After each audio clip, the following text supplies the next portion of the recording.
Hi Seema, how are you? Hi Ranjeet, I'm fine. How are you? Wonderful, wonderful. So what have we today? Today we have few questions which some of the participants has asked in our group. So the first question goes like that: what are the key distinction between the NIW and EB1A visa categories, and how we can move from NIW to EB1A? Okay, Seema, first thing first, we really cannot move from NIW to EB1A. There are different applications. EB2, NIW would essentially fall under national interest waiver category, or NIW would fall under EB2 category, which is called as an exceptional category, as we say that actually. But when it comes to EB1A, it would be essentially an extraordinary ability. We know that EB1, there is a first preference category, has three subcategories. The three categories are we have for EB1A, which is for extraordinary ability, the second B, which is researchers, and third would be international managers. Now, one cannot just move from EB2 or NIW as we call it from NIW2. We have to make a fresh application and actually fulfill the criteria specified under that. Actually, Okay, thank you, Ranjit. The next question is it possible to qualify for an EB1A visa without having scholarly articles and citation? Because this is a question many people has asked again and again. Can you be a bit specific about it? absolutely. Now, is it possible to qualify without having scholarly? Well, there are. I did not have any scholarly articles per se, but yes, if your expertise resonates, wherein you need to prove, and you have done some scholarly articles, it would definitely make sense. But if you haven't done that, it would not make any. You don't have to push yourself for that. Just case in point, if you have not done scholarly articles and if you don't have citations. So, first of all, there are certain case laws which already establish that even if you have scholarly articles, you don't need to have citations also per se. Citations, so basically, what happens in this particular category at a very broader level is the fact that one is trying to prove that one is at the top of one's field of expertise. That's the key motivation and the key objective here. And those 10 criterias are essentially a leverage or a tool that we do to prove that you are expert in your field. Now within that, you are free to choose what is resonates the most with you or that fits your profile, your competency. And once we do that, we do it. But scholarly articles, and even if you have scholarly articles, as I said before, you don't necessarily have to have citations. Well, if you have citation, that is one way to establish an impact factor, but not the only one. Okay.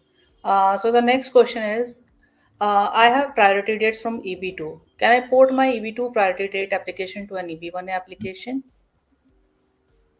Absolutely. It's a very valid question. We get a lot of students in our program who would have EB2 as their priority dates. But it is not this, you can just port it. First, you have to qualify yourself, get I-140 approval for EB1A. And once you are able to successfully do that, then it would make sense for you to kind of either through counselor processing or through, adjustment of status, one can definitely try to, you know, port as we call it. So basically, what we are doing is that you already have an EB2 approval date, which is in your I-140 approval, and for EB1A, and you already had EB2. So basically, you are trying to tell the USCIS that you are shifting the date. It's as simple as that. So that is very much possible. Okay. Next question is I want to apply for the EB1A petition as a self petition. Is it possible? And if I want to take if I want to take this decision, what factors should I consider? No, you can definitely do a self petition. There is, I mean, you can either do it through your employer or through a self petition. And incidentally, EB1A is the only, apart from NIW, of course, is the only two categories in the employment base that allow you to do a self petition for yourself, which is absolutely not a challenge actually. So it is a self petition. So you can do self petition. Yes, you don't need a sponsorer for this per se, but if you have a sponsorer, that can also help. Now, the question that people ask us at this particular moment of time is whether self petition means, do they need a services of a lawyer? That's the, I think at times many people ask us this question. Definitely you can do it, but remember it's a quite a, if I may use the word, Herculean task to kind of choose yourself to do this in a particular manner. And if you think you have a competence, you do that. But almost 99.9% of the people would prefer to do it, kind of through lawyers, I would say that. Okay. Uh, okay. The next question is, I am from India and my EB2 green card is approved. But I know that there's a long wait for EB2 for the people who are from India. Can I apply for EB1A? And is there a wait for EB1A also? And will it cause any issue with my already approved EB2? I think let's break this down, Sima, this question into multiple questions which are being asked. So let us start. What is the first part of the question that we have? The first part is my EB2 green card is approved. And from Uh, where is this person I'm belong to? from, I'm from India. Okay, now for Indians, there is a huge wait time. So congratulations while you have it, shows your exceptional ability. Uh, and there is a definitely a wait time. It could take, if not a decade, at least a few, if I may say so, actually. But definitely it will take at least 10 to 15 or even a lot more than that at the moment. So that's the thing. Now, what's the second part? Second is I'm thinking about trying for the EB1A. Okay. Now, please understand one thing. I think we have been saying this from the next league perspective that it is nothing about you trying for EB1A. Your present self, whosoever who, let's say, for example, person Ranjeet today, if he gets his EB1A approved, it's not that Ranjeet with EB2 can suddenly apply and get EB1A. One would have to become a person of certain excellence that EB1A demands or warrants to become and then apply. Remember, EB1A is not just another green card. It is essentially a stamp of excellence on based on your expertise. So essentially what is happening is when you are applying for EB1A, let's take a corollary that you are kind of talking to the White House and telling the US government that, well, I am Ranjit or I am Seema. I am the top 1% in my field of expertise. This is what I'm bringing on the table for the United States. I understand that there are millions waiting for the green card, but I'm the best amongst the best. So please give me a green card and also write on the green card that I'm a person of extraordinary ability, because the green card actually states this particular aspect here. Now, that's the kind of vibration, that's the kind of excellence which is demanded. So, it is not about you trying for EB1A. I would strongly suggest you have a correct perspective on this, that you need to become that person of excellence. And then, so this requires, let's say, building up your profile, building up your knowledge, and then creating an outreach. So, there are three steps involved into this, actually, I would say that. Uh, and what is the last part of the question, Seema? Is there a wait for EB1A and will it cause any issues for my already approved EB2? Let me give the last part first. Whether it will cause any issues, I mean, absolutely not, because one is free to apply to any kind of criteria or any approvals or anything like this. So that's not a challenge at all.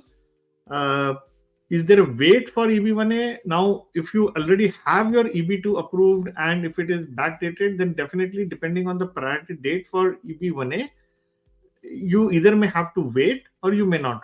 For example, we have had many people in our program who already had or have had their EB2 approved way before, let's say, priority date could be 2016 or 17 or 18 or 19. I think currently for EB1A, the date would be 2020 or 21.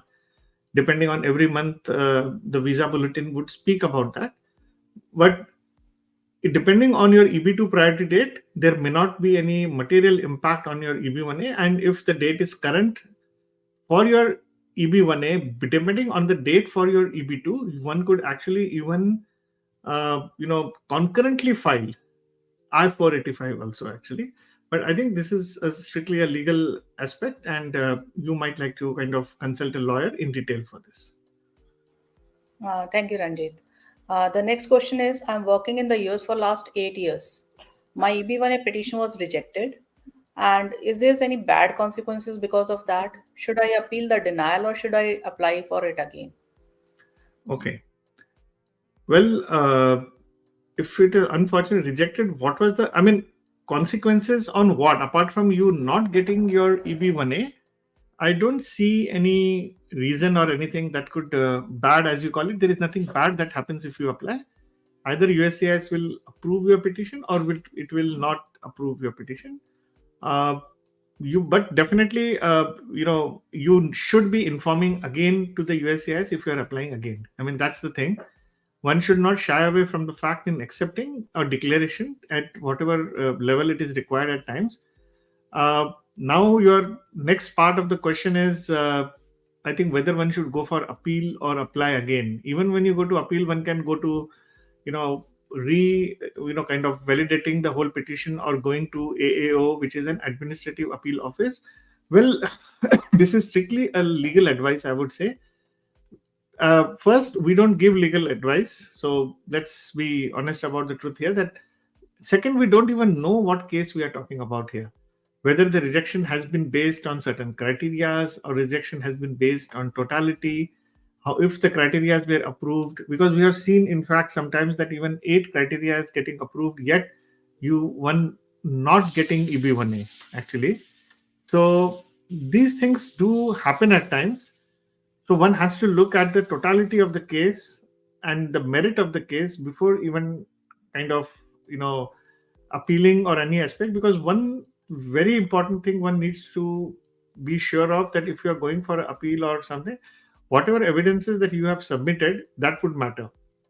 But if you apply again, one of the essential advantages would be that one can always take an opportunity to build up one's profile and include a fresh petition. In their fresh petition, one could always add lot other evidences as it may kind of help that particular person. So if you, but as I said, if you are kind of going for appeal and other aspects here, you are basically contesting on the application that you have actually submitted. So one should be mindful of this. Okay, the last question for the day, Ranjit. I'm a software engineer with a 20-year of experience. I have authored 5 books. Now, this person is saying that my company is ready to sponsor my EB1C. Should I go for EB1C or should I apply for EB1A? Oh, I mean, let's understand that if you are fulfilling the conditions or the mandatory requirements for EB1C, it would be a, and if you like, for example, you need to be, an international manager. Let's understand the genesis and the objective behind EB1A versus EB1C. In case of EB1A, you don't need a sponsor, and your meritorious disposition as being the top 1% in your field of expertise is qualifying yourself for that. You don't need a sponsor. You can do it, apply to the US government yourself. Actually, that's the tonality of EB1A. In case of EB1C, the whole objective, as we understand, is the fact that US wants to attract the best international managers in certain established companies of repute. And if one is moving and have served, let's say, 1 year in the preceding, years, there is a specific time frame for that also. Then the idea is that to attract the international managers, if who is already kind of working outside the USA. So if one has been doing this for a pretty long time, one can definitely, apply for EP1C.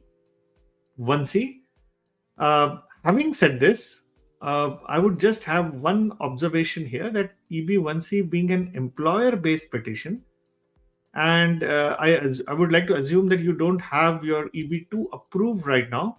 So till your priority date becomes current, uh, you will have to kind of stick to that particular employer till such time you actually get your green card. So that would be only one caveat I would say for the purpose of you know EB1C. But yes, from an administrative perspective and from a profile perspective, the scrutiny would be based only on you filling the checking the boxes correctly, and if you fulfill that, it would be good for you to get that, provided you understand the other related consequences for that actually. Great. I have, in fact, somebody just popping up a question here that, I self petitioned for my EB1A and I got approved. Does it mean that I'm a US citizen now? Actually, let us be. I think this is an interesting question. No, there's a lot of difference. It just a petition getting approved just means that you can actually apply for lawful permanent residence, which is called a green card. It's called I-551 actually in a technical terms. Green card, that's a technical name for the green card here. Now, it does not mean that you are become a US citizen. For US citizenship, there is a different level of qualification which is required. One actually needs to, number one is apply for green card through either 485 or through consular processing. There, for that also, there is a certain degree of process. Once somebody does that, after that, one would, kind of 5 years, there is another requirement that you need to, if I'm correct, there is a requirement for continuous stay, and physical stay also actually. So once there is somebody who fulfills that, I think there is also physical stay of roughly around 914 or 920 days, something close to that. Then one can apply for a US citizenship that would qualify one to get a US passport. And also, once you get a green card, there are a lot of restrictions that happen. So I think that there is some time for that. So thank you, viewers, for sending us these questions. If you have more questions, keep writing to us. We'd be much more happy to take them next week again. We have a couple of them more coming in, but because of paucity of time, we are not taking it. And if you are interested in your EB1A, if you are interested to enhance your profile and successfully apply for EB1A, the Next League program can help you. And please click the link below to kind of join the Next League program, like many others who have built up their profiles and successfully become lawful permanent residents. And thank you, Seema, and thank you very much. And Ranjit, today we have a LinkedIn event also if somebody want to attend. It's regarding the impact of the change in the policy manual on your EB1A. So if anybody is interested, they can join us at 11 a.m. PT, AM MT. Actually, this mountain time or PT time, I always get confused. So it is 11 a.m. MT. So on LinkedIn live event, Ingrid will be our guest. So please join us over there. Thank you very much. Sure. Thank you.